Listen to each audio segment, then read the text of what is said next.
Hello everyone, आपका बहुत बहुत स्वागत है मेरे चैनल केमिस्ट्री में। तो आज हम लोग डिस्कशन करने वाले हैं केमिस्ट्री का जो पेपर हुआ था 29 जनवरी को। शिफ्ट 1 पे पहले हम लोग बात कर लेते हैं, देन हम लोग मूव ऑन करेंगे शिफ्ट नंबर 2 पे। पेपर का एनालिसिस अगर देखा जाए तो पेपर के एनालिसिस के अकॉर्डिंग जैसा कि हर बार का एक्सपेक्टेड होता है, फिजिकल केमिस्ट्री में से वही वाले पार्ट्स पूछे गए हैं। थर्मोडायनेमिक्स जो कि आप लोग को बहुत ज़्यादा टफ लगता है, तो इसी वजह से उसमें से भी यहाँ पर बहुत सिंपल से क्वेश्चन ही पूछे गए हैं। सिंपल सा जो फॉर्मूला के ऊपर बेस्ड रहता है, ज़्यादा थ्योरी नहीं दी गई है। कोऑर्डिनेशन कंपाउंड को इन्वॉल्व करके रखा गया है। साथ ही साथ में जो आपका जीओसी वाले पार्ट की अगर बात करते हो तो जीओसी वाले पार्ट्स के मैकेनिज्म के ऊपर ही आपके पास में आगे भी रिएक्शंस पूछ के रखी गई है।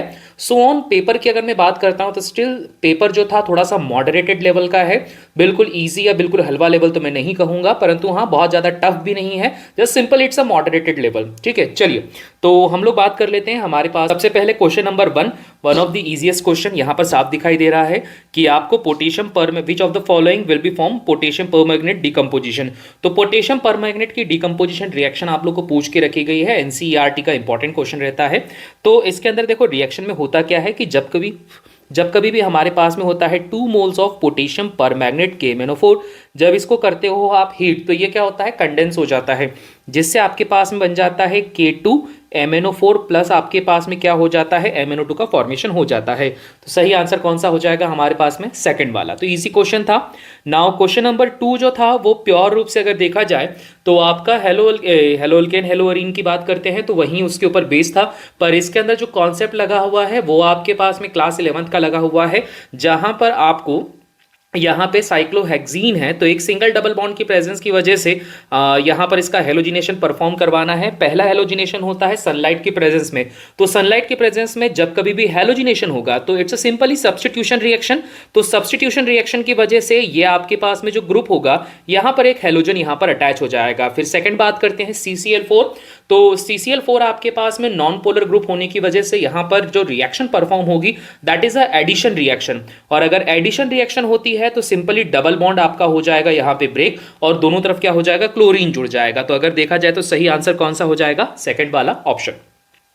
Now move on to third point. Third point में आपके पास में again the major product formed on the following reaction. Hydrogen bromide देके रखा हुआ है, और हाइड्रोजन ब्रोमाइड आपके पास में जब भी आप यूज करते हो तो आपको पता ही है कि ये सिंपली मार्कोनिकोव रूल को यहाँ पर आपको फॉलो करना है और आपका काम यहाँ पे बन जाएगा। तो मार्कोनिकोव रूल को फॉलो करते हुए आपको क्या करना था, इसको ब्रेक डाउन कर देना है।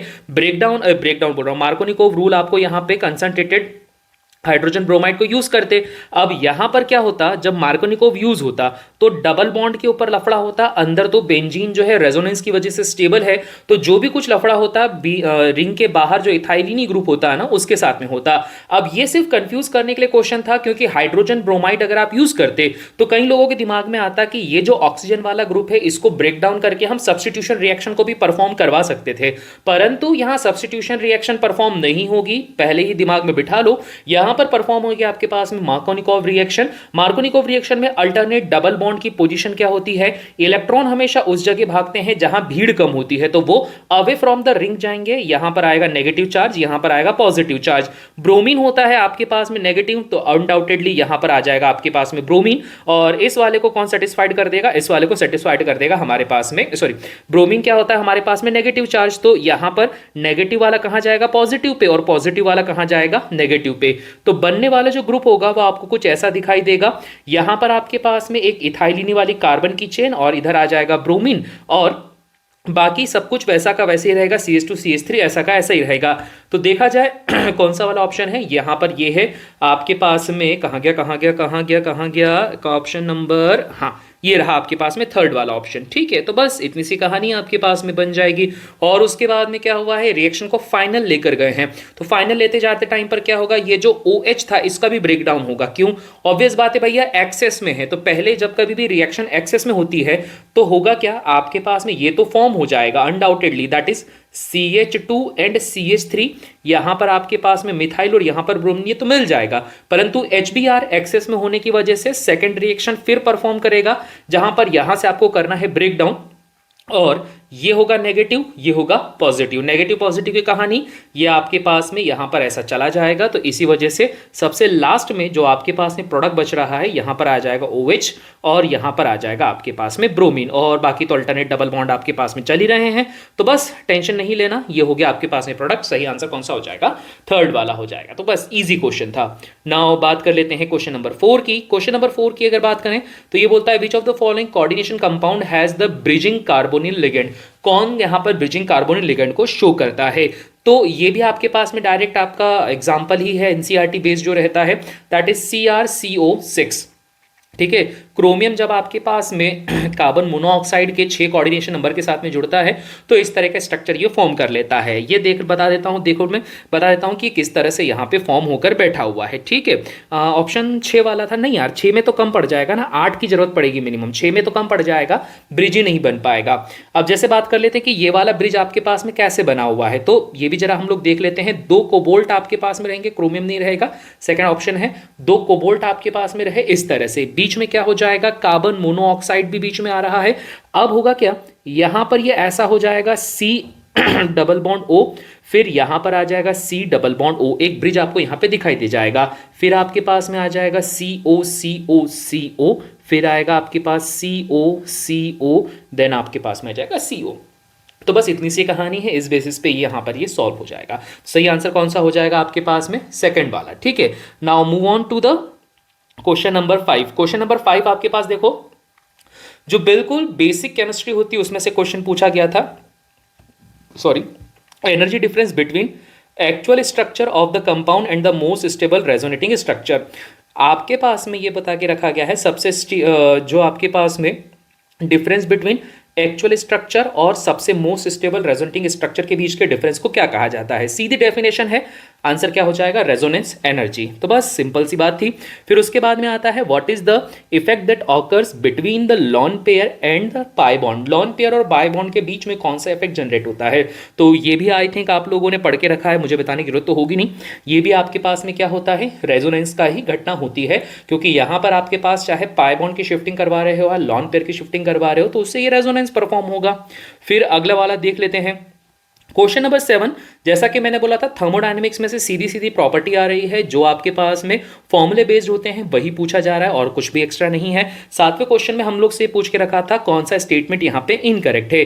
गिब्स फ्री एनर्जी में जो चेंज होता है वो रिवर्सिबल प्रोसेस होगा अगर 0 के बराबर होगा। पहला वाला बिल्कुल सही है। सेकंड वाले में बात करता है कि जो गिब्स फ्री एनर्जी है उसकी वैल्यू क्या होनी चाहिए, चेंज की लेस देन 0 होनी चाहिए, तो वो स्पॉन्टेनियस प्रोसेस होती है। तो बिल्कुल सही, गिब्स एनर्जी जितनी कम होगी आपके पास में, जो उसमें चेंज जितना कम होगा वो उतना ही क्या हो जाएगा आपके पास में, स्पॉन्टेनियस प्रोसेस हो जाएगी। सीधा इसमें से अगर बोला जाए थर्ड वाला आंसर जो है वो एक इनकरेक्ट स्टेटमेंट है, क्योंकि यहां पर बोलता है डेल्टा जी की वैल्यू ग्रेटर देन 0 होनी चाहिए, जो कि केस नहीं बनता है। फिर बात करते हैं क्वेश्चन नंबर 8 की। क्वेश्चन नंबर 8 क्या बोलता है कि पोटेशियम परमैग्नेट जो अल्कलाइन है oxidise iodide into to a particular product, determine the oxidation state of iodine in compound. ठीक है, आयोडीन की ऑक्सीडेशन स्टेट हम लोग को यहाँ पे फाइंड आउट करके बताई गई है। अब ये वाला जो क्वेश्चन था ना, ये आपके पास में जब आप पोटेशियम परमैग्नेट की प्रॉपर्टीज पढ़ते हो तो वहां पर बताया जाता है कि पोटेशियम परमैग्नेट किस किस को आयोडाइज कर पाता है। अब पता है क्या है इसके अंदर खासियत, यहाँ पर ये होती है कि जैसे आपके पास में जो पोटेशियम डाइक्रोमेट और पोटेशियम परमैग्नेट होता है, तो हमें पता है दोनों ही ऑक्सीडाइजिंग एजेंट होते हैं, परंतु ये वाला क्वेश्चन इतनी बार रिपीट हुआ है ना, उस रिपीटेशन में स्पेसिफिकली ये बताया जाता है कि जो KMnO4 होता है वो IO3 नेगेटिव के रूप में क्या करता है, आयोडीन को यहां पर क्या कर सकते हैं, इसको हम लोग क्या बोला जाता है, उसको आयोडाइज कर देता है। जबकि जो पोटेशियम डाइक्रोमेट होता है उससे कभी भी आपके पास में IO3 नेगेटिव नहीं मिल पाता है। KMnO4 का ही सबसे स्पेशल केस होता है। तो ये स्पेशल केस भी अगेन इन लोगों ने बनाकर दे दिया, तो IO3 नेगेटिव हो गया। अब IO3 नेगेटिव की बात करते हो तो ऑक्सीडेशन स्टेट अब तुम यहां पे पता कर सकते हो। ऑक्सीजन टोटल यहां पर लेगा आपके पास में -6, आयोडीन की बात की जाए तो इसको X मान लिया, यहां पर आ जाएगा प्लस का साइन, ओवरऑल चार्ज -1, तो आयोडीन की जो ऑक्सीडेशन स्टेट है वो कितनी आ जाएगी, +5। That means answer number 3। देखो जो स्पेशल केस है ना वही पूछ रहे हैं, कुछ एक्स्ट्रा काम यहां पर नहीं कर रहे हैं। फिर हम लोग आ जाते हैं क्वेश्चन नंबर 9 पे। तो क्वेश्चन नंबर 9 बोलता है find the product P of the following reaction. Okay, यहां पर अगेन आपके पास में बेंजीन के बाहर की तरफ एक इथाइलिनी ग्रुप है जिसके अंदर आपको पहली बार में मिलाना है वाटर का मॉलिक्यूल और उसका एसिडिफिकेशन करवाना है। सेकंड आपके पास में जो क्रोमिक ऑक्साइड होता है उसकी प्रेजेंस में है। फिर लास्ट में आपके पास में अमाइन ग्रुप भी देके रखा हुआ है, ठीक है, और कंसंट्रेटेड पोटेशियम हाइड्रोक्साइड। तो सीधी सी बात है, क्वेश्चन कहां से बना है? ये क्वेश्चन बना है आपके पास में जो अमाइन चैप्टर होता है वहां से, ठीक है भैया। अब देखो इसको जब कभी भी आप सॉल्व करते हो तो सॉल्व करने का तरीका आपके पास में क्या रहता है? डबल बॉन्ड है, H2O है, डबल बॉन्ड को ब्रेक करना ही करना है। डबल बॉन्ड को जब कभी ब्रेक करोगे तो इलेक्ट्रॉनों की शिफ्टिंग आपको हमेशा ध्यान रखनी पड़ती है। तो देखो जरा मैं बता देता हूं, जैसे आपके पास में रहा सपोज ये डबल बॉन्ड, ये रहा आपके पास में डबल बॉन्ड और यहाँ पे ऐसा ऐसा ऐसा, यहां पर फिर आपके पास में कैसा स्ट्रक्चर बना था? यहां पर ऐसा स्ट्रक्चर था, थोड़ा सा इसको ये ऐसा दिखने में था, ठीक है। जब आपने यहां पर मिलाया है H2O in the presence of acid, ये मिला के रखा है, तो ऑब्वियस बात है ब्रेक डाउन होगा। डबल बॉन्ड जब आप ब्रेक करोगे तो ब्रेक करने टाइम पर क्या होता है? इलेक्ट्रॉन हमेशा उस जगह भागते हैं जहां पर भीड़ कम होती है। ये हिस्सा नेगेटिव होगा, ये हिस्सा पॉजिटिव होगा। H2O को तोड़ दो तो जो OH नेगेटिव होगा वो आएगा यहां पे और H पॉजिटिव आएगा यहां पे। तो पहली बार में आपके पास में क्या होगा? एक अल्कोहलिक ग्रुप का फॉर्मेशन हो जाएगा। तो इसको हम यहां बनाते हैं, किधर बना दूं? ऐसे ही बना देता हूं यार, बात तो एक ही पड़ रही है ना। यहाँ पर OH बना दिया और ये आपके पास में मिथाइल चल रहा है, तो ये वाली कहानी होगी। फिर इसके अंदर क्या मिलाया गया था भैया? फिर मिलाया गया है इसके हाथ में CrO3 और in the presence of acid. मतलब आपके पास में क्या करके रखा हुआ है भैया? ऑक्सीडेशन परफॉर्म कराया है CrO3 का। तो ऑक्सीडेशन परफॉर्म करवाओगे तो जो अल्कोहल है वो किस में कन्वर्ट हो जाएगा? वो कन्वर्ट हो जाएगा हमारे पास में अल्डिहाइड ग्रुप में। तो यहां पर इसका बना देते हैं हम लोग अल्डिहाइड। तो अल्डिहाइड बनाने में इस बार बेंजीन की रिंग में ऐसा बना देता हूं, और सॉरी अल्डिहाइड बना देने दे। पर देखो यहां पर क्या है? अल्डिहाइड नहीं बन रहा है। क्यों नहीं बन पा रहा है? क्योंकि भैया ये 2 डिग्री अल्कोहल, अगर प्राइमरी अल्कोहल होता तो वहां अल्डिहाइड बन जाता, परंतु 2 डिग्री है तो क्या बना दिया इसने? कीटोन बना दिया। कीटोन बनाने के बाद में सबसे लास्ट में जो प्रोसेस आई थी, उस लास्ट प्रोसेस के अंदर क्या मिलाया हम लोगों ने मिलाया H2N सिंगल बॉन्ड H2N, या इसको ऐसे लिख दो, एक ही बात है। किसके प्रेजेंस में मिलाया था भैया? कंसंट्रेटेड पोटेशियम हाइड्रोक्साइड की प्रेजेंस में इसको मिला के रखा गया था, ठीक है। तो अब क्या होगा? कंसंट्रेटेड का सबसे इंपॉर्टेंट काम ये रहता है कि ये चीजों को अपने अंदर क्या कर देगा? इसके पास में पानी की कमी होती है। तो कंसंट्रेटेड वर्ड से आप एक चीज हमेशा याद रखना कि कंसंट्रेटेड वर्ड क्या करता है कि अपने अंदर जो पानी की कमी होती है ना उसको पूरा करता है। पानी की कमी को पूरा करने के लिए इसे चाहिए ऑक्सीजन। तो यहां से क्या होगा? सीधी सी बात, ये यहां से ऑक्सीजन को तोड़ना चालू कर देगा। ऑक्सीजन को अगर ये तोड़ता है तो आपके पास में फाइनल स्ट्रक्चर क्या बन जाएगा? बेंजीन, और बाहर आपके पास में इथाइलिनी की चेन बन जाएगी। दैट मींस आंसर नंबर कौन सा हो जाएगा? 3, ठीक है। थोड़ा सा लंबा गया क्योंकि समझने की जरूरत होती है ऑर्गेनिक केमिस्ट्री यार, इस वजह से। फिर उसके बाद में कंटेनर है, 1 ग्राम गैस है हाइड्रोजन की, 1 ग्राम ऑक्सीजन की गैस है। Ratio of partial pressure of hydrogen and oxygen gas, ठीक है। पार्शियल प्रेशर का आपको यहां पर क्या बताना है? रेशो बताना रहेगा, ठीक है। तो आप लोगों ने पढ़ के रखा हुआ है पार्शियल प्रेशर वाला फॉर्मूला, उसी फॉर्मूले के ऊपर बेस हम लोग बात करेंगे। जो राउल्ट्स लॉ पढ़ते थे ना, तो वही वाला फॉर्मूला है, ठीक है। तो भैया क्या हो जाएगा? आपके पास में हाइड्रोजन गैस का जो पार्शियल प्रेशर होगा वो किसके बराबर हो जाएगा भैया? वो आपके पास में बराबर देकर, अरे रे रे रे रे, ये बहुत ज़्यादा हिल जाता है स्क्रीन, ठीक है। वो किसके बराबर होगा? कांस्टेंट प्रेशर के। तो कांस्टेंट प्रेशर को सिर्फ मैं P मान लेता हूं, और मोल फ्रैक्शन ऑफ किसका आ जाएगा? Hydrogen gas. अब सेम आपके पास में क्या हो जाएगा? Partial pressure of oxygen gas divided by जो कांस्टेंट पार्शियल प्रेशर होगा, और मोल फ्रैक्शन ऑफ क्या हो जाएगा? आपके पास में ऑक्सीजन गैस हो जाएगा। तो आपको वैल्यू निकालनी है P ऑफ H2 की एंड P ऑफ O2 की। तो अब तो सॉल्व हो जाएगा ना, प्रेशर से प्रेशर कैंसिल करा, फिर आप मोल फ्रैक्शन निकालोगे तो आप उसको गैस के प्रेजेंस में ही गैस के प्रेजेंस में बोल रहा हूं, यहां पर आप इसको कैसे सॉल्व करोगे? जो आपके पास में क्या बोलते हैं उसको यार, आपके पास में जो नंबर ऑफ मोल्स होता है ना उसके बेसिस पे सॉल्व करोगे, क्योंकि पानी को यहां पर क्या कंसिडर कर लिया जाएगा आपके पास में। क्यों? अरे यार तुमको बता ही देता हूं ना, इतना क्या तुमको ज्ञान दे रहा हूं मैं भी। ये देखो मोल फ्रैक्शन रहता है ना, मोल फ्रैक्शन को कैसे निकालते हैं? जैसे x है तो x1 निकालना तो n1 अपॉन में n1 प्लस n2, अगर x2 निकालना है तो क्या हो जाता है? n2 अपॉन में n1 प्लस n2। तो अल्टीमेटली n1 प्लस n2 से n1 प्लस n2 कैंसिल हो जाता, तो आपके पास में क्या बन जाता? Number of moles of hydrogen gas upon में number of moles of oxygen gas. Simple सा सॉल्व कर लेना, given mass by molar mass कर देना है। गिवन मास आपके पास में 1 ग्राम है, मोलर मास होता है इसका 2 ग्राम। ऑक्सीजन की बात करते हैं, गिवन मास है 1 ग्राम और मोलर मास कितना हो जाएगा? 32 ग्राम। तो आंसर कितना आ जाएगा? 16/1 आ जाएगा।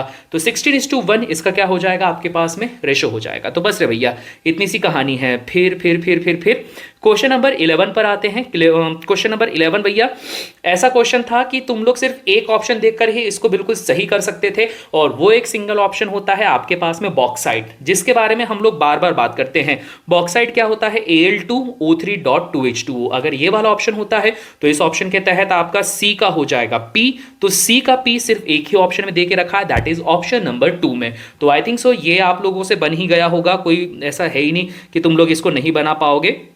सिंपल सा टेस्ट था। फिर कौन सा क्वेश्चन था रे भैया? फिर आपके पास में था which of the following element is या are confirmed by the appearance of blood red colour with FeCl3 in Lassaigne test. Lassaigne test भी आप लोग यहां पर ऑलरेडी पढ़ के रख चुके हो, डायरेक्ट आपके पास में टेस्ट वाला ही क्वेश्चन है। लजाइन टेस्ट आपके पास किस में होता है? नाइट्रोजन और सल्फर की प्रेजेंस के लिए रहता है, ठीक है। पूरा सॉल्व करके नहीं दिखा रहा हूं, आप लोग चाहो तो एक बार पढ़ सकते हो इसको, ठीक है। फिर उसके बाद में अब आया हमारे पास में बढ़िया क्वेश्चन, ठीक है। क्वेश्चन क्या बता के रखा हुआ है? स्टेटमेंट वाला क्वेश्चन है। स्टेटमेंट नंबर 1 बोलता है कि इलेक्ट्रोनेगेटिविटी ऑफ 14th ग्रुप जो होता है, ठीक है, element decrease from SI to PB। 14th group की अगर आप बात कर रहे हो तो 14th ग्रुप में क्या हो जाएगा आपके पास में? कहे सीता जी सुनो प्रभु, ठीक है। तो वो कार्बन वाला ग्रुप है आपके पास में। तो कार्बन वाले ग्रुप में ही बोलता है सिलिकॉन से अगर आप लेड की तरफ जाते हो तो इस सिचुएशन पे जो इलेक्ट्रोनेगेटिविटी ऑफ द एलिमेंट होती है वो आपके पास में क्या हो जाती है? डिक्रीज हो जाती है। अरे भैया नॉन मेटल्स वाली कैटेगरी में तुम आ रहे हो तो ऐसा तो होता ही नहीं ना। इलेक्ट्रोनेगेटिविटी क्या होता है यहाँ पे आपके पास में? जनरली होना तो डिक्रीज चाहिए, परंतु ये एक आपके पास में स्पेशल केस बनकर आता है जहां पर आपके पास ये नॉन मेटल की कैटेगरी में आएगा। तो ऑब्वियस बात है टॉप टू बॉटम जाने पर यहां पे डिक्रीज नहीं होती है। आपको क्या होता है? जो क्या नाम से आपके पास में जो ग्रुप होता है, आपके पास में सिलिकॉन है, फिर आपके पास में आ जाएगा टिन आ जाएगा, फिर आपके पास में लेड आ जाएगा। तो टिन और लेड में क्या होता है? डिक्रीज होने की बजाय ये इंक्रीज हो जाता है। तो एक फ्लक्चुएशन यहां देखने को मिलता है। सो इस वजह से देखा जाए तो पहला वाला स्टेटमेंट है इनकरेक्ट। नाउ बात करते हैं स्टेटमेंट नंबर 2 की, जिसके अंदर बोल के रखा है group 14 has metal, metalloids and non metals. बिल्कुल सही, मेटल, मेटलॉइड और नॉन मेटल तीनों ही यहां पर होते हैं। तो स्टेटमेंट नंबर 2 सही है। सो फोर्थ वाला स्टेटमेंट यहां पर आ जाएगा कि statement 1 is incorrect but statement 2 is correct. Okay जी, अब कौन सा क्वेश्चन आ गया? ठीक है, अब आपके पास में क्वेश्चन आया क्वेश्चन नंबर 14, जहां पर बोल के रखा है hydrolysis of protein gives which type of amino acid. जो हाइड्रोलाइसिस होता है प्रोटीन का वो किस प्रकार का अमीनो एसिड देता है? तो ये भी आपके पास में डायरेक्ट क्वेश्चन है। अल्फा अमीनो एसिड ये प्रोवाइड करता है जब कभी भी आप क्या करते हो? हाइड्रोलाइसिस करते हो प्रोटीन्स का, ठीक है। ये तुम लोगों ने पढ़ के रखा हुआ है यार, अल्फा अमीनो एसिड्स के बारे में। तो मतलब जो बायोकेमिस्ट्री वाला पार्ट है उसके अंदर शुरुआत में प्रोटीन्स के अंदर बता दिया जाता है। फिर अगला क्वेश्चन है आपके पास में स्टेटमेंट नंबर 1 है ionisation energy decrease in period. Ionisation energy जो होती है किसी पीरियड के अंदर क्या होती है? डिक्रीज होती है। पीरियड मतलब क्या? Left to right. और अगर आप बात करते हो कॉलम की तो कॉलम क्या हो जाएगा? टॉप टू बॉटम हो जाएगा। तो इसने बोला था कि जो पीरियड है ना वहां पर क्या होती है? डिक्रीज होती है, जो कि बिल्कुल गलत है। पीरियड में तो भैया इंक्रीज होती है। फिर उसके बाद में क्या होता है? किसी पीरियड के अंदर जो एटॉमिक नंबर होता है वो डोमिनेट करता है स्क्रीनिंग इफेक्ट। स्क्रीनिंग इफेक्ट मतलब क्या? सिग्मा। तो क्या ये सही है? बिल्कुल सही है, क्योंकि अगर आप लोगों ने इफेक्टिव न्यूक्लियर चार्ज का फॉर्मूला पढ़ के रखा है तो that is Z minus sigma, और Z आपके पास एटॉमिक नंबर होता है और सिग्मा होता है स्क्रीनिंग इफेक्ट। तो लेफ्ट टू राइट जाने पर क्या होता है? इफेक्टिव न्यूक्लियर चार्ज बढ़ता है, जिसका रीजन ये होगा कि स्क्रीनिंग इफेक्ट घट रहा है, साथ ही साथ में जो आपके पास में Z या एटॉमिक नंबर होता है लेफ्ट टू राइट जाने पर क्या होता है? बढ़ता चले जाता है। तो बस इतनी सी कहानी है, ठीक है। फिर हम लोग बात कर लेते हैं क्वेश्चन नंबर 16 की। एक रिएक्शन देके रखी है, कंसिडर द फॉलोइंग रिएक्शन बोल के रखा हुआ है। फिर बोल के रखा है आपके पास में है एनिलीन है। एनिलीन का पहले करवाना है हम लोगों को ब्रोमिनेशन करवाने के बाद में आपके पास में कार्बन डाइसल्फाइड के प्रेजेंस में इस रिएक्शन को बताना है कि भैया यहाँ पे क्या रिएक्शन परफॉर्म हो रही है, ठीक है। नहीं, सेकंड 1-2 स्टेप नहीं है भैया, CH2 के प्रेजेंस में ये वाली रिएक्शन करवा रहे हो। CH2 के प्रेजेंस में जब ये वाली रिएक्शन करवाते हैं तो वन ऑफ द बढ़िया वाला क्वेश्चन बनता है, क्योंकि जनरली जब आप ब्रोमिनेशन करवाते हो और NH2 के प्रेजेंस में, तो NH2 क्या होता है? इलेक्ट्रॉन डोनेटिंग ग्रुप होता है। तो इलेक्ट्रॉन डोनेटिंग ग्रुप की वजह से यहाँ पे इसका ऑर्थो और पैरा सब्स्टिट्यूशन का फॉर्मेशन बहुत ईजिली हो जाता है। परंतु हुआ क्या है कि यहाँ पे आपके पास CH2 जो होता है ये न्यूट्रलाइज कर देता है जो एक्स्ट्रा एक्स्ट्रा चार्ज बनता है। तो जब आप पहली बार रिएक्शन करवाओगे ना, तो पहली बार रिएक्शन करवाने पर क्या हो जाएगा कि यहां पर आएगा आपके पास एनिलीन NH2, साथ ही साथ में यहां पर जुड़ जाएगा आपके पास में ब्रोमीन। फिर उसके बाद में अगली कहानी क्या हो जाएगी, ये ऐसा, फिर कहां गया कहां गया कहां गया ऐसा, और यहां पर क्या आ जाएगा आपके पास में पॉजिटिव चार्ज आ जाएगा। ठीक है, तो ये वाली कहानी बनती है आपके पास में। फिर इसके बाद में भी वैसे आगे और प्रोसीजर होता है, परंतु हम लोग को आंसर देख ही गया है कि आंसर कौन सा हो जाएगा हमारे पास में, आंसर हो जाएगा सेकंड वाला। तो बस इतना सा बताना है। और वैसे भी इसने इंटरमीडिएट पूछ के रखा हुआ है, पर अगर मैं बोलूं कि यहां पर फाइनल प्रोडक्ट क्या बनेगा, तो भैया ये वाला भी आपके पास में चार्ज भर जाएगा और वापस से ये क्या कर देगा, यहां पर कंप्लीट स्ट्रक्चर का फॉर्मेशन कर लेगा। ठीक है, पर इंटरमीडिएट पूछा था तो इंटरमीडिएट आपके पास में हो जाएगा ये 16 वाला। ठीक है भैया, चलो जी, फिर उसके बाद में हम लोग बात कर लेते हैं आगे क्वेश्चन नंबर 17 की। अब देखो क्वेश्चन नंबर 17 जो था ये भी तुम लोगों ने पढ़ के रखा हुआ है, क्योंकि यहां पर विटामिन B12 के बारे में है और जिगलर नाटा के बारे में है, हेमोग्लोबिन के बारे में है। तो अब हेमोग्लोबिन आपके पास में बता के रखा है, हेमोग्लोबिन मतलब सीधा रिलेट करता है किससे, आयरन से। ठीक है, तो अगर हेमोग्लोबिन सीधा आयरन से रिलेट करता है तो डी का क्या हो जाएगा आपके पास में R, और डी का R वाला ऑप्शन सिर्फ ऑप्शन नंबर 1 पे ही दे के रखा है, कहीं और दे के नहीं रखा है। तो इतना रट्टा मारने की जरूरत नहीं थी, नॉर्मली आप पढ़ते हो तो वहां से आपको ये क्लियर हो जाता है। फिर आता है हमारे पास में क्वेश्चन नंबर 18, जहां पर बोलता है कि जो पोटेशियम डाइक्रोमेट होता है जब वो पेरोक्साइड के प्रेजेंस में रिएक्शन करता है in the presence of sulphuric acid और कोल्ड ईथर पे, तो आपको बताना है कंपाउंड X यहाँ पे क्या बन जाएगा। ठीक है, ये आपके पास में अगेन एक और बहुत इंपॉर्टेंट रिएक्शन होती है पोटेशियम डाइक्रोमेट की, क्योंकि यहां पर आपके पास में क्रोमियम का एक बटरफ्लाई स्ट्रक्चर फॉर्म होता है। ठीक है, ये वाला बटरफ्लाई स्ट्रक्चर आपके पास में क्या होता है, फॉर्म होता है, जो अगेन बहुत इंपॉर्टेंट बताया जाता है जब आप D and F block elements को पढ़ते हो। तो इस क्रोमियम के CrO5 के अंदर जो बटरफ्लाई स्ट्रक्चर होता है, इसकी अगर ऑक्सीडेशन स्टेट निकालें, सॉरी, तो यहां पर ऑक्सीडेशन स्टेट कितनी आ रही है, 2 3 4 5 आ रही, सॉरी 2 2 4 और 2 6 आ रही है। तो ये हो जाएगा आपके पास फर्स्ट वाला आंसर। ठीक है भाई साहब, क्लियर हो गई बात। नाउ बात कर लेते हैं क्वेश्चन नंबर 19 की। तो भैया 19 आपके पास में क्या बोलता है, आपके पास में XCl2 प्लस YOH नेगेटिव दे के रखा हुआ है, और इसके अलावा आपके पास में क्या बता के रखा हुआ है, जिससे कि आपके पास में ZCl negative PClO negative form होता है। अच्छा, मतलब क्लोरीन को हाइड्रोक्साइड के साथ में आपको यहाँ पे कंबाइन करना है, और क्लोरीन को हाइड्रोक्साइड के साथ में कंबाइन करते टाइम पे आपको ये बताना है कि रिएक्शन को बैलेंस करना है। तो रिएक्शन को बैलेंस करने में आपको XY वगैरह इसकी कहानी आप लोग को बता देनी है। ठीक है भाई साहब, तो देखो इसके अंदर वैसे अगर डायरेक्ट बात करता हूं तो डायरेक्ट आपके पास में फोर्थ वाला ऑप्शन यहाँ पे बन रहा है। ठीक है, फोर्थ वाले ऑप्शन में क्या देखे रखा है, वैसे हिट एंड ट्रायल वाली कहानी थी, हिट एंड ट्रायल आप यहाँ पे बनाते तो हो जाता, तो आप अगर यहां पर करते हो तो यहां पर आ जाता 1Cl2 प्लस 2OH नेगेटिव, जिससे आपके पास बनता 1Cl नेगेटिव प्लस आपके पास क्या बन जाता 1PCl, सॉरी PCl क्यों, P की तो वैल्यू रखनी है हम लोगों ने 1, P की वैल्यू रख देने 1, तो आपके पास में बन जाता ClO नेगेटिव। सारे के सारे आपके पास में क्या हो जाते हैं, यहाँ पे बैलेंस हो जाते हैं, सिर्फ एक पे ही बैलेंस हो रहा है, किसी और पे हो ही नहीं रहा था। तो ट्रायल एंड एरर करके आप यहाँ पे सॉल्व कर देते हैं, पर जिसने ज़्यादा दिमाग लगा दिया होगा तो उसकी दिक्कत हो गई होगी, क्योंकि ज़्यादा दिमाग लगा के इसको सॉल्व करने बैठोगे तो लंबा खिंच जाएगा। क्वेश्चन नंबर 20 पे आ जाओ। क्वेश्चन नंबर 20 रूबिडियम के बारे में, which of the following set of the quantum number are corrected for valency. तो इसके अंदर क्या होता है, हेलिना की रब से फरियाद, तो आपके पास होता है हेलिना की रब, तो 1 2 3 4 5, और ये क्या है, ये आपके पास में S1 एलिमेंट है, तो लास्ट इलेक्ट्रॉन कहां जाएगा भैया, 5s1 में जाएगा। तो इसके हिसाब से कर लो ना, तो n की वैल्यू हो जाएगी आपके पास में 5, साथ ही साथ में आपका जो l की वैल्यू हो जाएगी तो वो कितनी हो जाएगी रे भैया, वो हो जाएगी 0। m की वैल्यू की बात करोगे तो m की वैल्यू कितनी हो जाएगी भैया हमारे पास में, m के हिसाब से अगर देखा जाए तो m आपके पास में क्या होगा रे भैया, 12+1 वाला कहानी होती है, तो आपके पास एक डब्बा बचा रहेगा, तो ये भी हो जाएगा 1। और साथ ही साथ में इलेक्ट्रॉन को भरने की बात करते हैं तो एक सीधा एक उल्टा भरता है, तो आपके पास में क्या हो जाएगा +1/2। कौन सा ऑप्शन दे के रखा हुआ है रे भाई साहब, यहाँ पर 1 2 3 4 ऑप्शन दे के रखे हुए हैं। अब देखो खास बात क्या होती, जरा समझना, ये वाली कहानी है तुम्हारे पास में समझने वाली। यहां पर जैसे ही आपके पास में L = 0 दिखाई दिया है, और यहां पर अगर आप ये वाला फॉर्म लगाते हो 12+1 वाला, तो 12+1 के हिसाब से जो आपके पास में वैल्यू आ रही है वो कितनी आ रही है हमारे पास में 1 का मतलब होता है एक डब्बा। ठीक है, ध्यान देना, 1 का मतलब क्या होता है, एक डब्बा, और जब एक डब्बे की बात करते हो एस की, तो एस के एक डब्बे को जो नोटेशन होती है वो क्या होती है, जीरो होती है।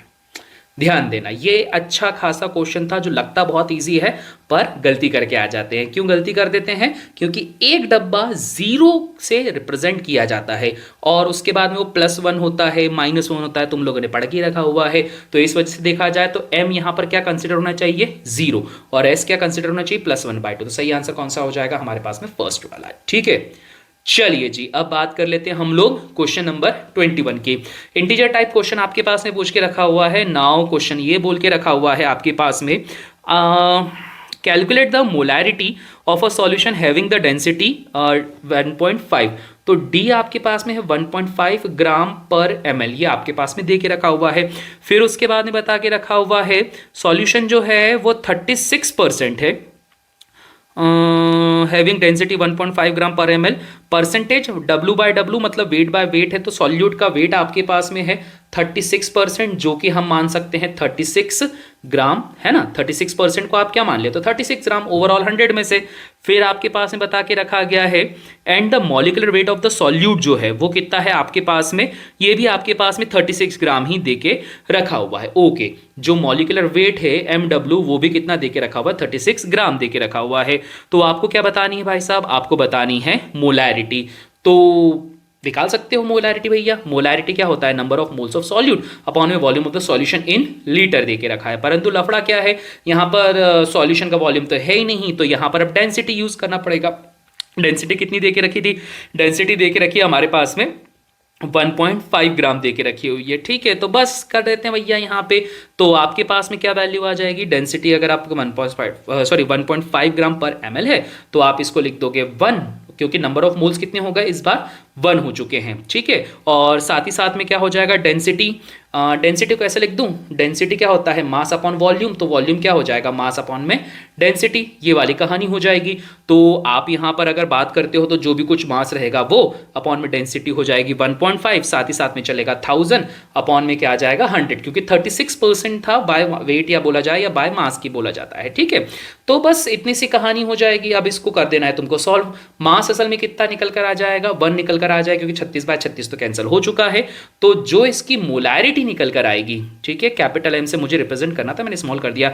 मोलैरिटी जो निकल कर आ रही है वो निकल कर आ रही है हमारे पास में 15। ठीक है भाई साहब, ध्यान रखना, सब कुछ काट पीट दोगे तो जो आपके पास में वैल्यू निकल कर आएगी वो कितनी आ रही है, 15 निकल कर आ रही। तो बस हो गया सॉल्व। अगला वाला क्वेश्चन जो आपके पास में देके रखा हुआ है, यहाँ पे इसके बारे में बोल के रखा है भैया, के नेट की वैल्यू देके रखी K1 K2 बाय K3। बहुत दिनों बाद देखने को मिला। फर्स्ट जो पेपर था 1-2 उसमें मैंने उम्मीद करी थी कि ये K1 K2 फॉर्मूले वाला क्वेश्चन कोई सा बना देंगे, परंतु नहीं बना दिया। ठीक है, कोई बात नहीं यार, कोई चलता है, इस बार दे दिया, कोई दिक्कत नहीं। तो बोल के रखा हुआ ये फलाना ठिकाना दे के रखा हुआ है।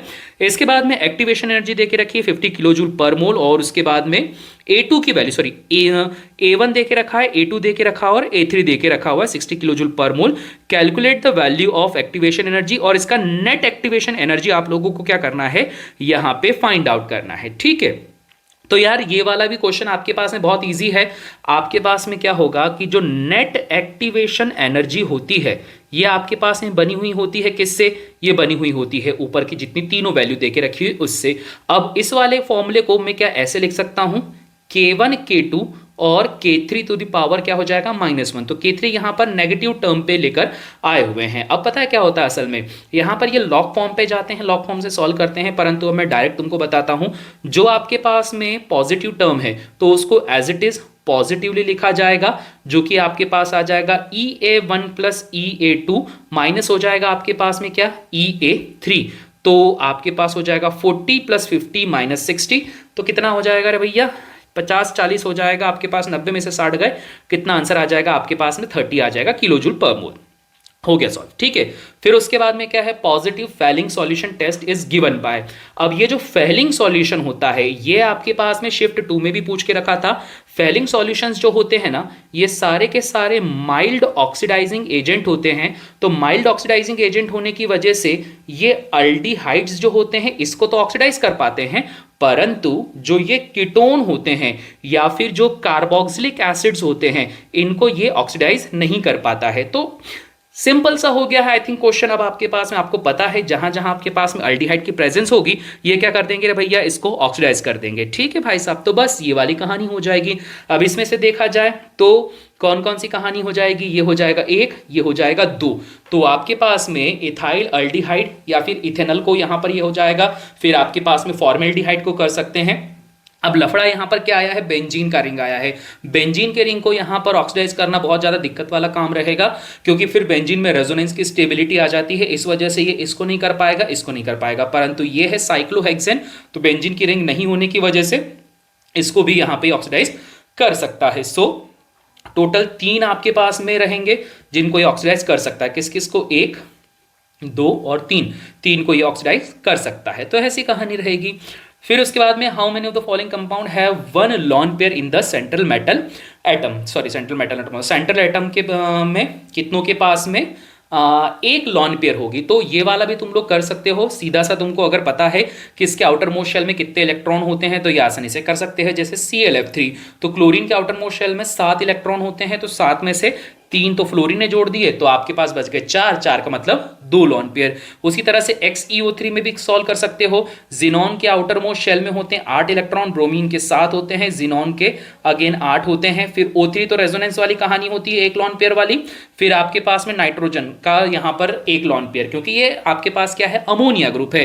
तो बस भैया इस तरह से सॉल्व कर देना। टोटल 4 ग्रुप आ रहे हैं, 4 ग्रुप के पास में 1 इलेक्ट्रॉन बच रहा है और कुछ भी कहानी नहीं है। 4 ग्रुप में तुमको यहां पर दिख ही गया कौन कौन सा है। ठीक है, तो बस ऐसी कहानी है। फिर उसके बाद में आ जाते हैं क्वेश्चन नंबर 25 पे, जो कि बोलता है कि how many of the following species have bond order is equal to 1 and are paramagnetic. कितने यहां पर आपके पास में ऐसे हैं जिसका बॉन्ड ऑर्डर 1 आ रहा है और साथ ही साथ में पैरामैग्नेटिक है। तो इस तरह के जो क्वेश्चन है ये 101% की गारंटी है। लास्ट 2 जो पेपर हुए थे वहां पर भी आपके पास में बॉन्ड ऑर्डर से क्वेश्चन पूछा गया था। तो हमको पता है कि भैया इसका सीधा सीधा आंसर कौन सा हो जाएगा, ब्रोमीन हो जाएगा। जो सॉरी ब्रोमीन बोल रहा हूं, बोरॉन हो जाएगा। B2 जो है ये B2 आपके पास में क्या होता है, पैरामैग्नेटिक भी होता है। साथ ही साथ में इसका जो बॉन्ड ऑर्डर है वो भी कितना होता है, 1। बाकियों का बॉन्ड ऑर्डर भी रहेगा 1, परंतु उनके साथ लफड़ा वो है कि वो डायमैग्नेटिक होते हैं। ठीक है ना भैया, तो ये वाली कहानी है। नाउ क्वेश्चन नंबर 26 पे जाते हैं। How many of the following compounds contain sulphur atom. ठीक है, कंटेन सल्फर एटम में क्या क्या है आपके पास में, ये है पायरोल, फिर आपके पास में देके रखा है फ्यूरेन, फिर थायोफीन, फिर आपके पास में देके रखा है सिस्टीन। तो तुम लोगों को मालूम ही है, सबसे पहले तो क्या आ जाता है, थायोफाइन आ जाता है या थायोफीन जिसको आप लोग बोलते हो। तो थायोफाइन या थायोफीन जो होता है ये दिखने में कुछ ऐसा होता है कि आपके पास में बनना तो इसको हेक्सागोन ही है, परंतु बीच में क्या आ जाता है, एक सल्फर आ जाता है। सेम उसी तरह से अगर आप बात करते हो सिस्टीन की, तो सिस्टीन भी आपके पास में कुछ ऐसा दिखाई देगा। फिर यहां पर आपके पास में बन जाएगा NH3 और यहां पर आ जाएगा हाइड्रोजन सल्फाइड।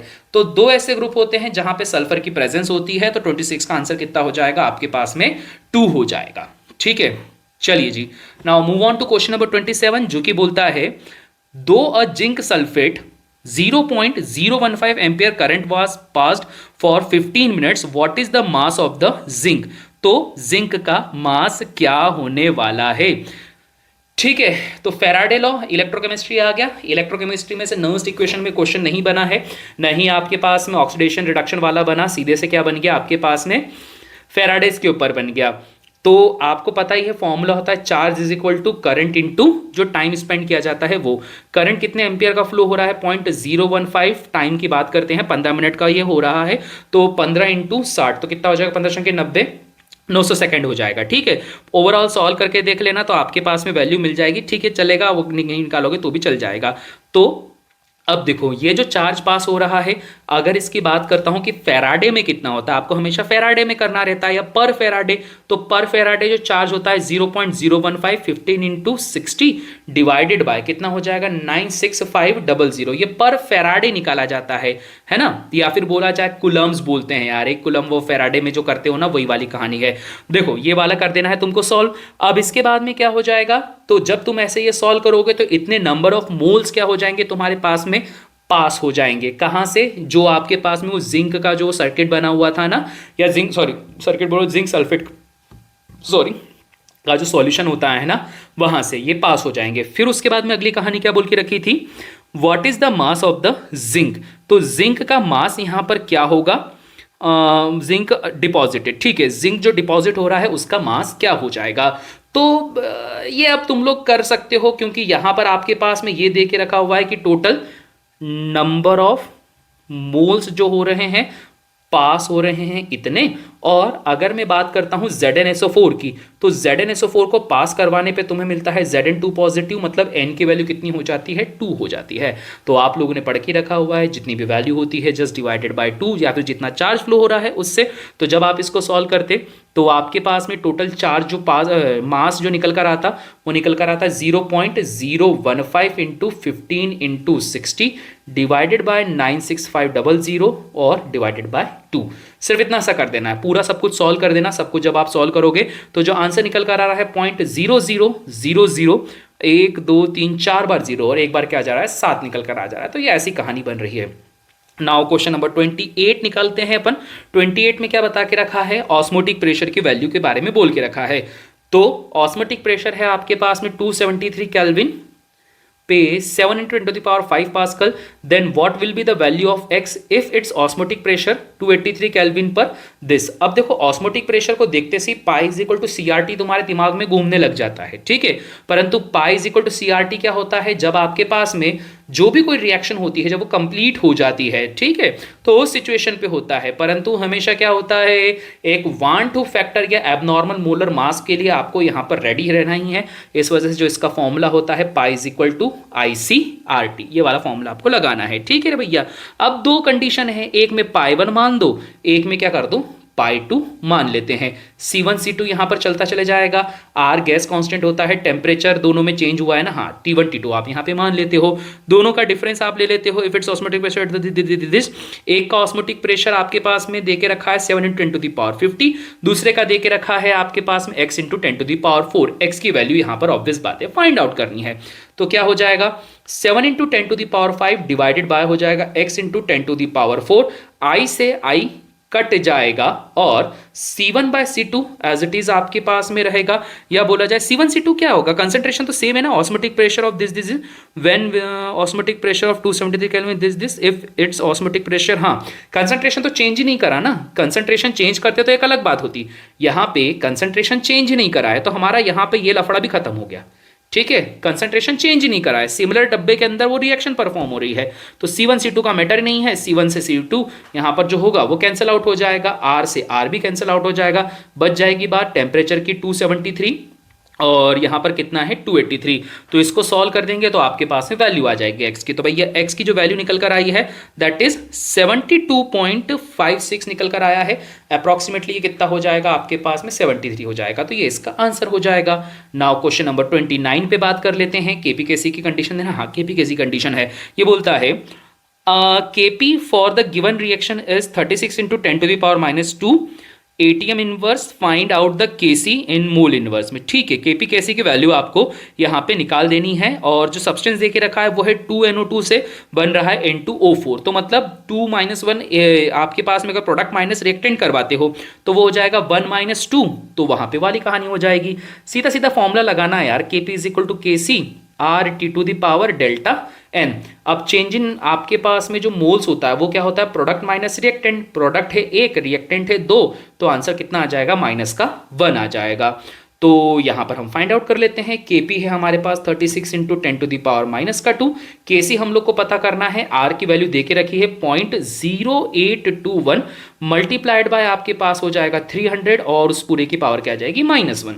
केसी यहां पर फाइंड आउट करके देख लेना, थोड़ा सा कैलकुलेशन जाएगा, 8.86 आंसर आएगा और अप्रॉक्सीमेटली उसको हम लोग क्या मान सकते हैं 9 मान सकते हैं। तो ये हो गया सॉल्व।